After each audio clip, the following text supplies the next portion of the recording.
Therapy kinakausap nga natin kay Nanay Siling ang kanyang kapatid. O kaya nga, kasi virus, naghahawa kayong tao. Ang gawin mo, magkakapi ka, tapos ihalo mo yung bawang ha, yan ang inumin mo. Tapos balot kang bawang sa paa. Mami, kamusta na po ang nanay nyo ngayon? Yung mama nyo po ngayon, kamusta na? Ayun,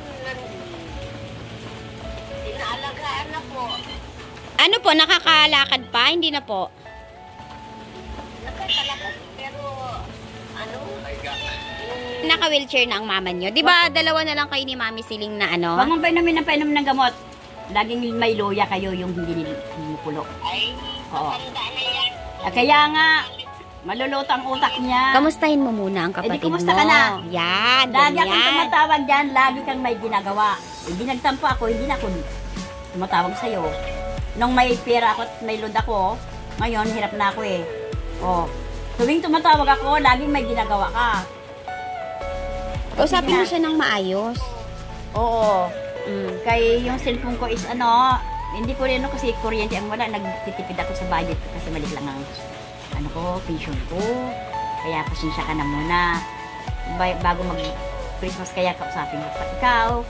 Talagang mahirap ang budgetin yung pension ko, napakaliit. Mami, ang gusto ko sana, Mami Celeste, si Mami Siling ay dyan magpasko. Ang request ko sa kanya. Para makapiling niya kayo at si mama niya.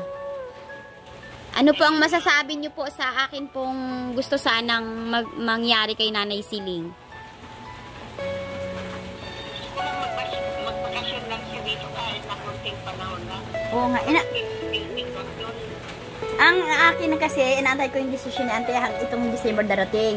Ngayon, kung uuwi sila, edi, kung ano, sasama ka muna kaya, ayusin namin yung, sabi sa akin, by January kaya ako, I think, 28-29, kung may hawak kong pera, di uwi kami sandali. 29 na bigyan ba?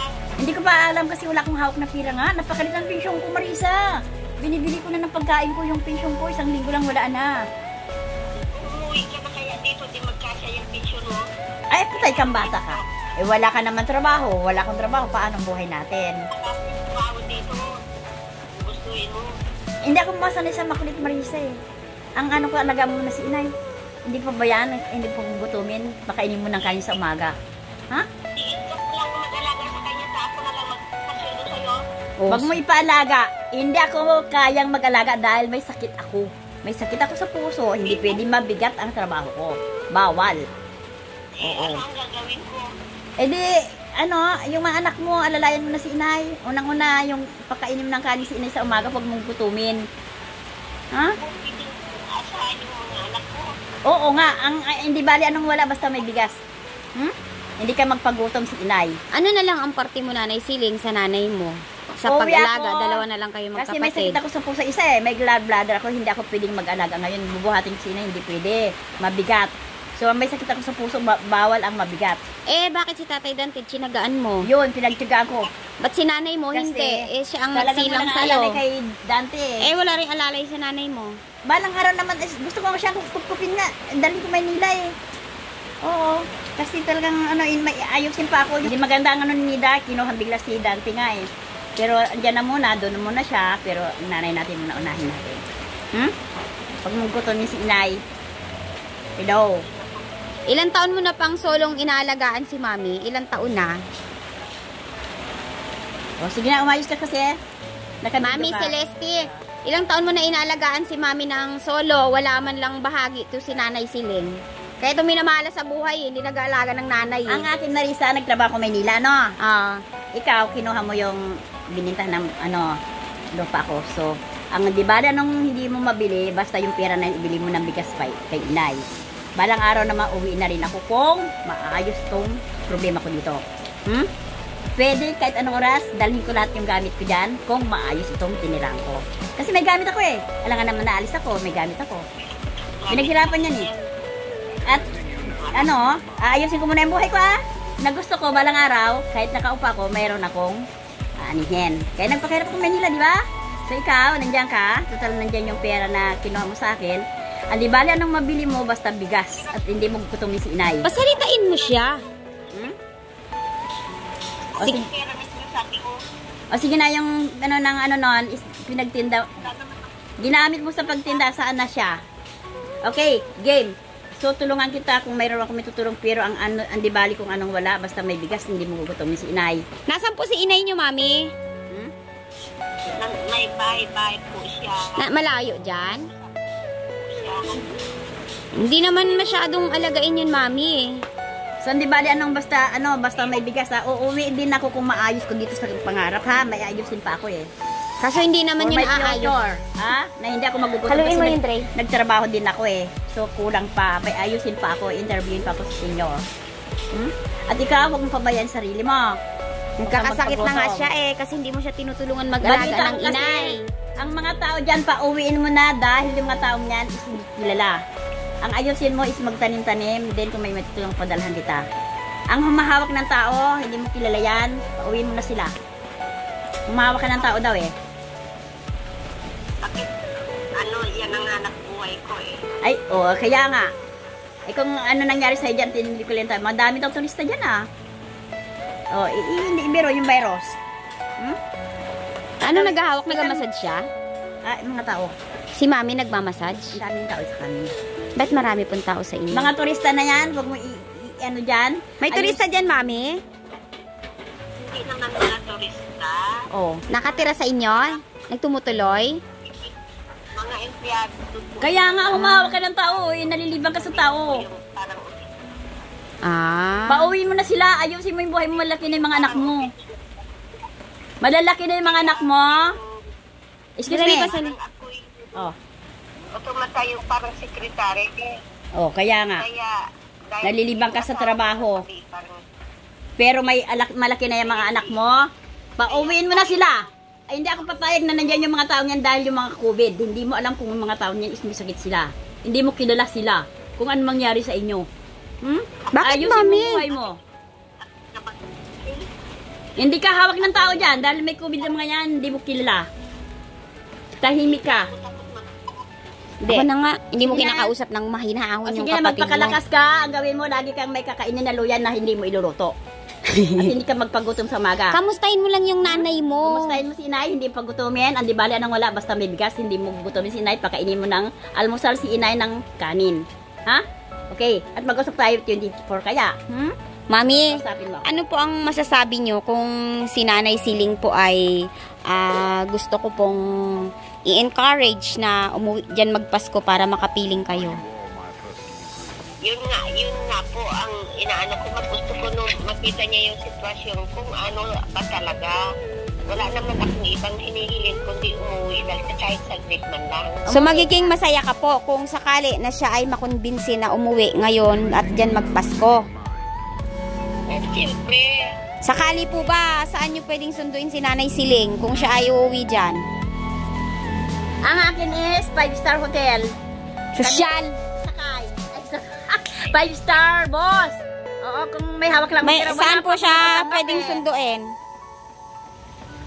Hindi mo ako susundain, kundi pupunta kami dyan ng kaibigan ko. Saan po Sakay siya? kami ng 5-star. Saan po siya pwede sunduin kung sakaling siya po ay Asawa mo, umuwi kung pupunta dyan sa at dyan Manila. ay magpasko. Dali, mami. Nakausap Sama ko pa. ako, ha? Yung asawa mo na lang kasi mo na mag-alaga kay inay.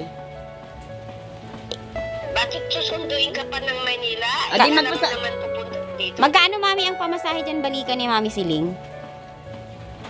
Mga ano siguro, mga more than, mga 1.5 ganyan balikan. 1.5 na. Oo, kasi tumaas na eh. Pupunta dito, pupunta lang ng bus, ng 5-star. Cubao, 5-star. 5-star bus. Hanapin niya lang, ano, ng Anda, Diretso na po dyan. sa bayan. Diretso na po yun dyan. Diretso na po hanggang Anda, kaya lang, doon sa bayan mismo, iba yung sasakyan kasi pang dito. Hindi, turuin na lang pagdating sa bayan. Alam na yun ni Mami Siling po. Ay, iwan ko po kung mayroon siyang alam dyan kasi ang tagal-tagal niya nang hindi pumunta rito kaya hindi niya alam. Ano po ang sabi ng nanay niyo po? Yung nanay ko? Opo, ano ang sabi niya, ang lagi niyang pinaaalala kasi dalawa na lang kayong anak ni Nanay Siling na nandiyan. Eh ano po ang nasasabi niya tungkol kay Nanay Siling? Wala, ano na lang yan, pantay na lang yan ng pakiramdam yan dahil nasanay na. Wala po siyang binabanggit tungkol kay Nanay Siling na si Nanay Siling ay pauwiin para makita niya. Gusto niya rin na pupunta rito, kaya lang yun ang gusto niya na pupunta man lang dito. Ayan, Mama Siling. Yun ang gusto ng nanay mo. Makausap ka, mayakap ka. Oo nga. Oh, Kaya anong kung may masasabi mo hawak ako, doon? Di, uwi ako mga 29, 31 kaya is wala pa ako nakuha ang pension ko. Ay, hindi naman nga eh. Paano naman ako sa... At may sakit ako isa eh. Puso at saka gallbladder. Baka himatay na ako sa sakyan nga. Kaya syempre buhay ko naman. Ba't kayo himatayin? Dapat May sakit ako sa excitement. puso. Hindi ako pwedeng mag-alaga. Hindi ka mag-aalaga.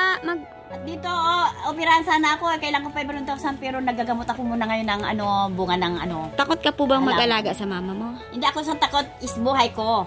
Muna. Kasi, may naramdaman nga ako eh. Di alaga ako muna sa sakit ko. Ano nga ang gagawin mo dyan sa Maynila kung Oo nararamdaman nga. naman? Baka maayos namin yung may-ari. Aayusin ko din. O, na rin ako eh. Pag ano. Pero hindi pa sa ngayon. Huwag kang magmadaliin. Huwag kang magmadali. Uuwi din ako dyan. Kausapin mo ng maayos. Kausapin mo ng mahinaho. Iinom ka laging tubig ha. Hindi, pag-usapan nyo yung wag yung tubig. Pag-usapan nyo Huwag kung mong anong pabayaan maganda. sarili mo. Dahil pag nawala ka is tumigil. Ha? Yung nanay nyo. Anong habilin mo sa nanay Ano mo? masasabi ko sa isa? Anong habilin mo sa inay? Magpakalakas ka, huwag kayo inom gamot. Huwag kang magpagoto, magpakalakas ka. Yung habilin mo po sa nanay. Ay, inay, sabi mo kumusta ka, sabi mo kay inay. Kasi pag baka uwi ako ditong taon na to, pagkatapos ng, pag hindi December, ito January, dadalawin ka. Gusto ni Ate Siling, magpakalakas ka, kukunin ka ni Ate Siling, alagaan ka na lang. Pero hindi pa sa ngayon kasi wala pa akong hawak na pera.